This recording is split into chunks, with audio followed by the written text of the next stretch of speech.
Small businesses are already taking those steps because they either share the same values that General Pallet does, that people truly matter and we want our people every day to go home safe and be with their families. And in addition to that, we're looking to grow our businesses and we don't want the distraction associated with an employee getting injured. So, as we said earlier, this is a solution in search of a problem that small businesses across America are already on top of and already addressing. The Small Business Rundown is the official podcast of the National Federation of Independent Business, the member-driven voice of small business. Every 2 weeks, a new episode offers resources for small business owners and information on relevant laws and regulations. NFIB and our members advocate to keep U.S. small businesses strong and independent in Washington, D.C., all 50 states, and the nation's courts. Welcome to the Small Business Rundown. I'm Tim Goodrich, NFIB's Vice President of State Government Relations. On today's show, we're going to be discussing the new OSHA proposed heat standard mandate and legislation in Congress that would prevent it. Joining me are small business owner Kevin Ciak and NFIB Principal of Federal Government Relations, Dylan Rosnick. Later, we'll talk with U.S. Representative Mark Messmer about key legislation in Congress on this issue. Kevin and Dylan, thank you for being here. Thanks for having me. Thanks for having me. All right, well, before we get started, I think we need to give a little background here for our listeners. Dylan, we threw out the word OSHA, but what is OSHA? What's their role in this? What is the mandate? Yeah, so OSHA is the Occupational Safety and Health Administration. They are the federal regulator on workplace health and safety. So they investigate workplace incidents. They have enforcement mechanisms, including fines. Essentially, any workplace injury, things that could be hazardous in the workplace, is under OSHA's purview. And they are the key regulator on the heat standard. They are the agency that has proposed this, and they are the agency that would oversee these mandates. And as I know, working state government relations, there are some states that have their own OSHAs. So as I understand how that works, and correct me if I'm wrong, there's the federal OSHA that's regulating everything, and then the states that have their own go further with their regulations. So you have a state standard, and then those states with their own OSHA will go further oftentimes. Is that correct? That's correct. OSHA is a floor. So the federal government is a floor on workplace health and safety. So OSHA can set a floor for states, and then states that have their own essentially OSHA equivalents can go further, and they can impose more mandates, more requirements on businesses that go above the federal government. As I was thinking about this, the first question that came to mind is, why are these standards being proposed? What's the history here? Is this something where we've got a solution looking for a problem, or is there a real problem out there? It's definitely a solution looking for a problem. There is I have not heard a good argument. I have not seen any data that has shown that workplace heat is a pervasive issue, that there's a need for the federal government to step in and regulate on this issue. Small businesses are already taking care of their employees. They are already taking steps to make sure that there's not incidents at their workplaces. Small businesses, their reputation is everything. And so they want to keep their employees safe. They want to make sure that there's no incidents at their workplace. And they don't OSHA comes second. They don't want the investigation and enforcement, but keeping their workers safe is number one. Kevin, I want to turn to you now. Can you tell us a little bit about your business and what you do, and then we'll get a little bit into how this would impact you? Sure. So General Pallet is a pallet manufacturer and recycler. We also do custom crating as well. We're located in Flemington, New Jersey. We also have a national network of partners that enable us to produce pallets, across the country cost effectively for our clients. And these rules would have a significant impact on us because most of our warehouses are not air conditioned and some of our pallet operations are outside. What's concerning more than anything is the additional reporting requirements, because as a small business, we're not like a large corporation that has lots and lots of people. Reporting requirements typically fall upon a very small amount of people, and these rules have significant reporting requirements associated with them. Can you give us an illustration, if you will, of how it works today? So if the heat standards don't go into place, which is kind of where we've been all along, we've functioned without these heat standards, how does that work in your operation if somebody gets exhausted or it becomes too hot? How do you handle that?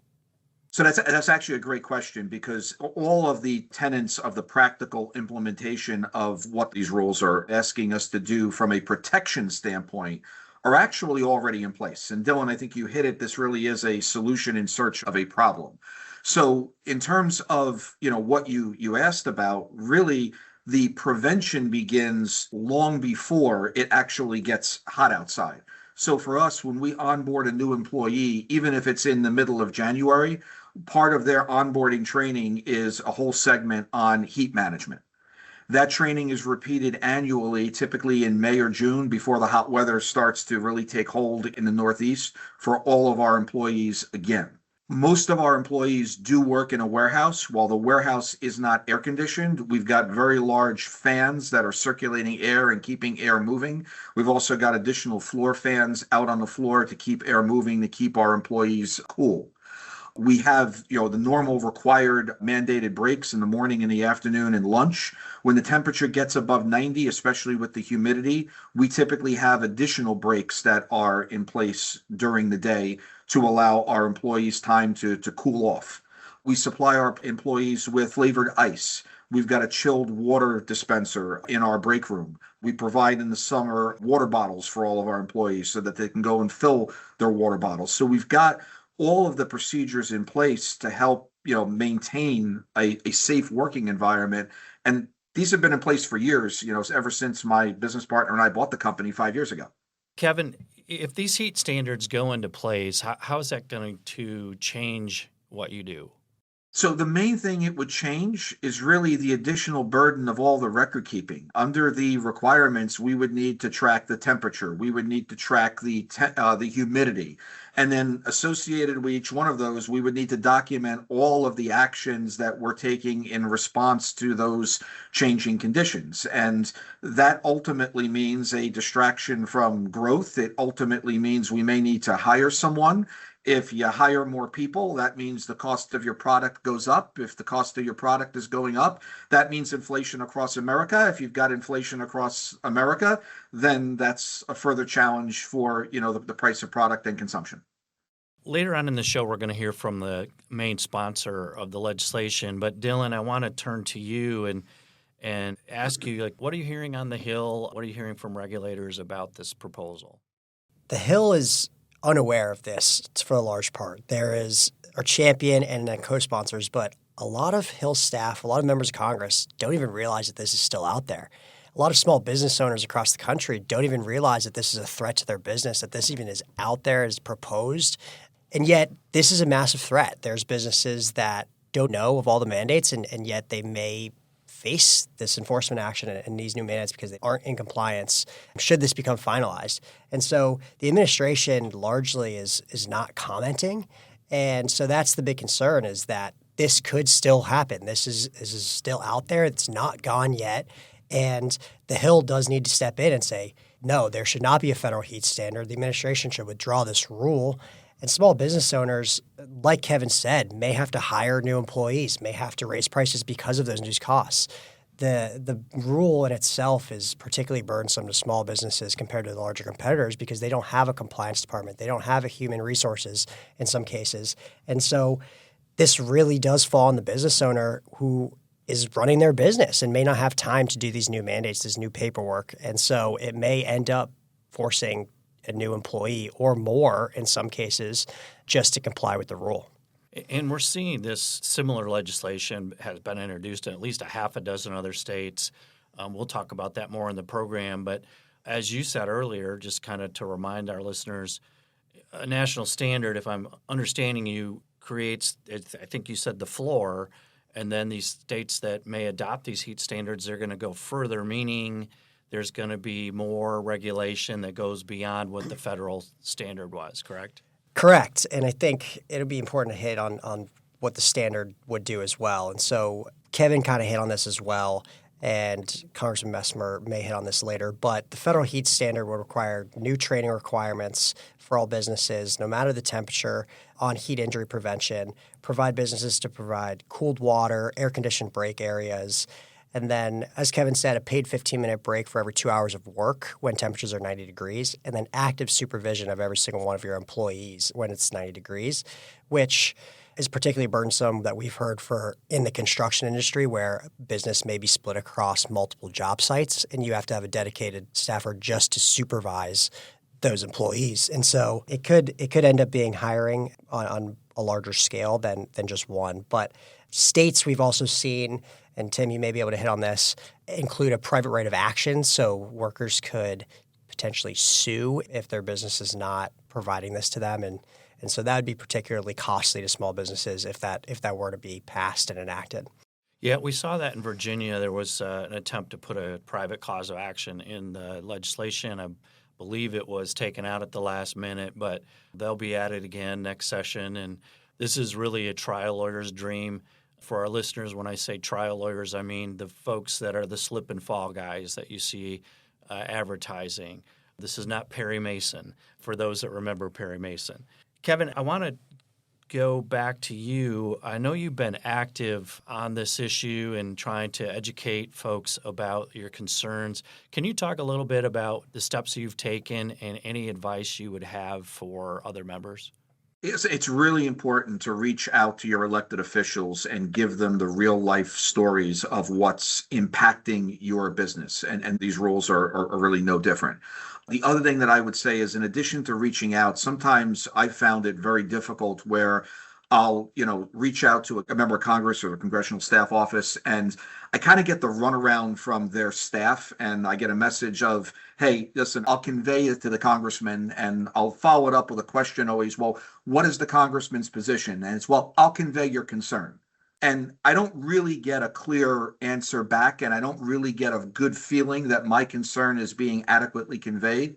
That is really an opportunity, if you're a member of NFIB, to get in touch with NFIB, because they can be very instrumental in opening that door and actually securing that meeting between you and the elected official to allow you to share that concern directly. NFIB has been instrumental in securing actually congressional support as a result of those meetings as well. So you've been an incredible partner. Well, that's great advice. Appreciate you sharing that. And I guess, Dylan, you see this all the time where staff kind of stonewalls citizens, taxpayers. What advice would you have? It's very commonplace where, similar to Kevin's experience, that you'll say, hey, we'll pass this concern along to the congressman. When we have a lot of our members or small businesses write in to the congressional office on a given issue, it may elevate that issue to the member of Congress without even having to have a meeting, to where you have a dozen stories from a small business owner in one district. The member of Congress is going to be more likely to act on that issue, this one being no different. And then on top of that, like Kevin said, going in and wanting to meet with your member of Congress moves mountains. And so having a real small business owner in front of an elected official goes a lot farther than some lobbyist in D.C. And so telling a real-world story of, I am a small business owner in your district, and this heat standard or any other issue is particularly burdensome, and this is why, member of Congress is going to be very likely to act on that issue. Kevin, do you have any other thoughts before we go on the heat standards or how members might get involved? I guess what I would say is, as a small business owner, I'm constantly on the lookout and constantly making an effort to eliminate distractions that are detrimental to me growing my business. So the reporting burden that comes with these rules is a distraction. By the same token, having an employee injured for any reason is also a distraction, because you've got filings that you need to do with OSHA. You've got a workers' comp claim. Your insurance rates go up. We have every reason, purely from a financial standpoint, as a business owner, to ensure that our employees are safe every single day. Beyond the financial piece, at General Pallet, our values are integrity, relationships, and results. And in particular, you've got integrity and you've got relationships, which tell us that we look out for people, we treat them well, whether it's our clients or whether it's our associates. So at the heart of what the legislation is trying to accomplish, many small businesses are already taking those steps because they either share the same values that General Pallet does, that people truly matter, and we want our people every day to go home safe and be with their families. And in addition to that, we're looking to grow our businesses, and we don't want the distraction associated with an employee getting injured. So, as we said earlier, this really is legislation that is a solution in search of a problem that small businesses across America are already on top of and already addressing. Well said, Kevin. We hear that time and time again, just how much small business owners care about their employees. The retention of those employees is so important. And we appreciate you sharing your story today and letting other small businesses know how they can get involved. Thanks. It's a pleasure being here. Thank you both for your insight. We'll be right back to hear from U.S. Representative Mark Messmer. Large-scale manufacturers are currently restricting access to critical data and parts for independent auto body shops and equipment repair shops, resulting in inflated costs and delays for customers. The Repair Act will remove these barriers and give small businesses the information they need to fix vehicles and electronics. It will facilitate competition, cut costs, and shorten lengthy repair times for consumers. Take action now and let members of Congress know why they should support the Repair Act at nfib.com/takeaction. We're now joined by U.S. Congressman Mark Messmer, an NFIB member, a small business owner from Indiana, and the key sponsor of the bill to repeal the sweeping mandate known as the Federal Heat Standard. Congressman, thank you for joining us today. Absolutely. These kind of examples of egregious, heavy-handed overreach by the federal government are exactly what I came to Washington to fight. That's fantastic. To begin with, can you give us a little bit about your background and your connection to small business? Sure. So I'm a second-generation business owner. Our dad started our plumbing and heating business in 1970. Me and my two brothers bought them out about 25 years ago. And now we're in the process of transitioning to my son and my nephew for the third generation of ownership. We have about 50 employees. We work in Southwest Indiana and anywhere within about an hour to hour and a half of Jasper, which is my hometown. I was a mechanical engineering graduate from Purdue University and a licensed professional engineer. And our company does a lot of design, build, mechanical construction. We do, commercial and industrial plumbing and HVAC primarily. One of our largest customers is the Crane Naval Surface Warfare Center, and which was kind of the issue affecting them potentially in the 2005 BRAC is really what launched my desire to seek public office, and eventually, led me to serve in Congress. And we're grateful to have you here. Congressman, as a small business owner, can you tell us a little bit about the heat standards and why small businesses should pay attention to them? Well, sure. So the heat standard is probably one of the most egregious, onerous record-keeping bills, and the punitive fines for noncompliance. It requires, whether you're inside or out, summer or winter, Florida to North Dakota, anytime you have a heat within a 15-minute increment over 80 degrees, you have to record those temperatures at every work site, every job site, every place your employees are working. And if you hit a 15-minute window over 80 degrees, that means every 15 minutes, you or your employees are logging and record keeping, that temperature impact on your employees. Well, 80 degrees, your air conditioning could go out in your restaurant, and it could be 80 degrees. And that means all of your waitresses and all of your cashiers all have to have a mandated break every 2 hours into an air-conditioned environment. Well, good luck with that if you're an asphalt crew or a roofing contractor or a farmer. I mean, it is absolute nonsense. And I could be on a construction site where it might be 75 degrees on the first floor and it might be 80 degrees on the second floor. So, we've got a construction business. We could be on 10 different construction sites a day. That means all of those have to have that record keeping. I could have 10 service guys that visit 3 different customers throughout the day. I mean, that's 30 work sites. And each one has to be monitored, recorded, and then the mandated, water breaks, mandated rest breaks, in air conditioning every 2 hours. It would be the most god-awful piece of rulemaking and regulation that and it punitively hits small businesses worse than anybody. I mean, if you have 1,000 employees and they're all working in the same space, you might take one person, to monitor and record and carry that out. Well, if you have 5 people at your business or 10 people at your business, it takes the same record keeping for 5 or 10 that it does for 1,000. So it's going to punitively hit small businesses more than anybody. And there's no carve out. There's no exemption for companies under 25 or 50 or 100 people. It's one standard onerous regulation for everybody. And so when I got elected last year, or in 2024 now, that heat standard rule had just been rolled out. And one of the first bills I filed was the Congressional Review Act to repeal that rule by OSHA.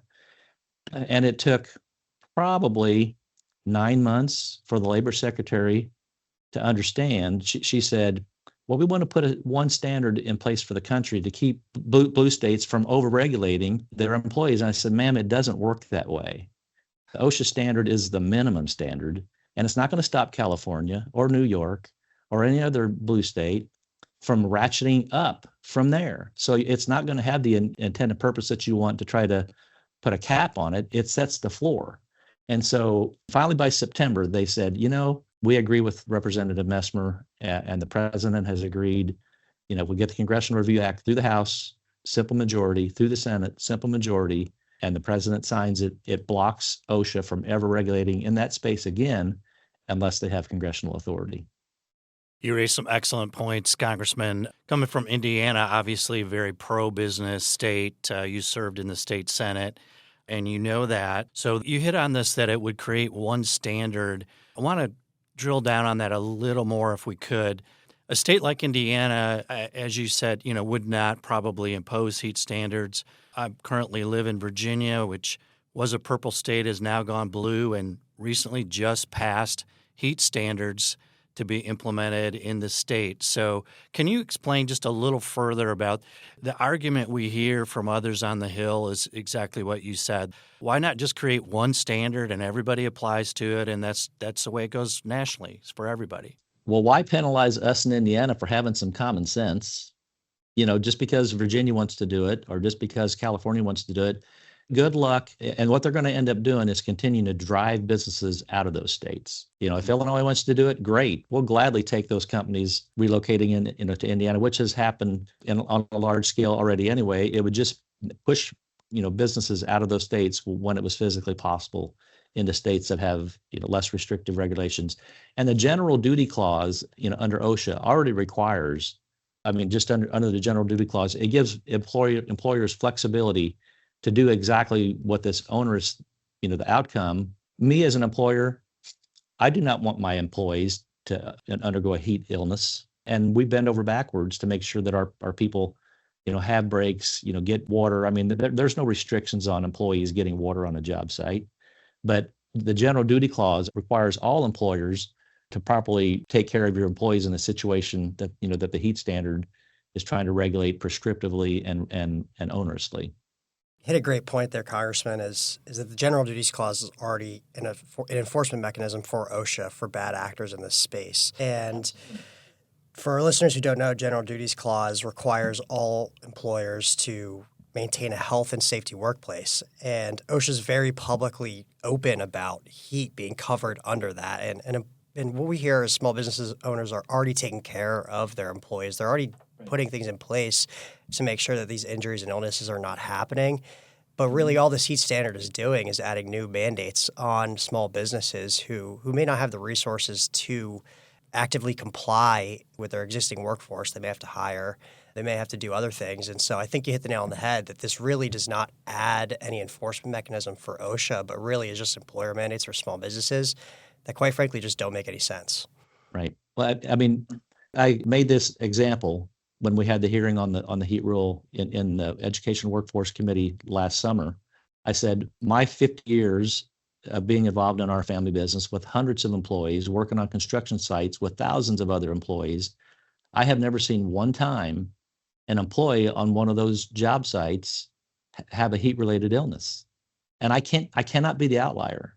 It's just not possible, because as a business owner, your employees are your most valuable resource. And we're not going to do anything that would put them in harm's way. And we work in hundreds of factories and industrial settings, and those businesses go out of their way to provide cooling relief. If they don't have air-conditioned plants, they go out of their way to create work conditions that take care of their employees, because if you don't have employees to carry out what your business does, you're shooting yourself in the foot. So I have never seen a heat illness on a job, and I cannot be the outlier. There's more people in New York and Chicago on a hot summer day that are elderly people that live in an apartment with no air conditioning that suffer, heat injuries than I've ever seen on a construction site.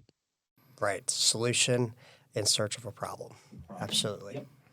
Yeah, Congressman, you mentioned Illinois, and I understand they have a bill pending that's not just on the heat side. They're also in Illinois going to try to regulate on the cold side and say anything under 30 degrees.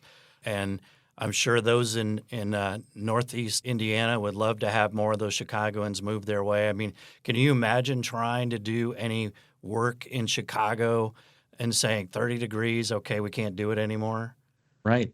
I mean, it's just not reality. I mean, good luck in Chicago in the wintertime getting anything done if you're a construction operator of any kind. So, Congressman, you mentioned that you had talked to the Secretary of Labor about this, and wondering, are you seeing receptivity up on the Hill with other congressmen, any senators perhaps, as you talk to them about this issue? Yep. So Bill Cassidy, Senator Cassidy, is the chair of the committee that would have that bill on the Senate side. He's agreed to be the Senate sponsor of this Congressional Review Act. And we got a lot of co-sponsors already. If people want to reach out to their congressman and they haven't co-sponsored this bill yet, reach out to their elected officials and ask them to get on board with this heat standard repeal. We've been told, simple majority, the Senate chair, Bill Cassidy, will be the sponsor in the Senate. And the president has said, we get it through the House and the Senate, he will sign it. That'd be great. I know a lot of small business owners would like that. Can you tell us currently where the bill stands and what can small business owners do to help you get this passed? Well, right now it's had the hearing in committee. And so now we're waiting for it to be scheduled for markup in the Education Workforce Committee.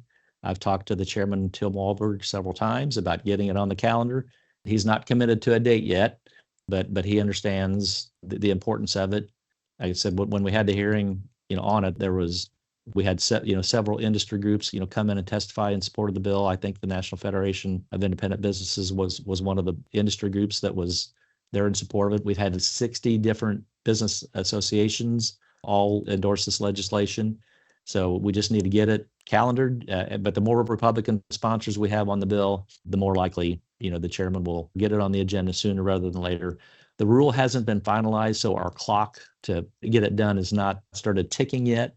When a rule is finally promulgated, I think you have 60 session days to carry a Congressional Review Act bill, through the process. So our clock has not started to run, but we definitely want to get it done sooner rather than later. So as soon as, the sooner we can get more sponsors and get more of our caucus members on board, the sooner we can get it out of committee. And I'm certain it'll pass.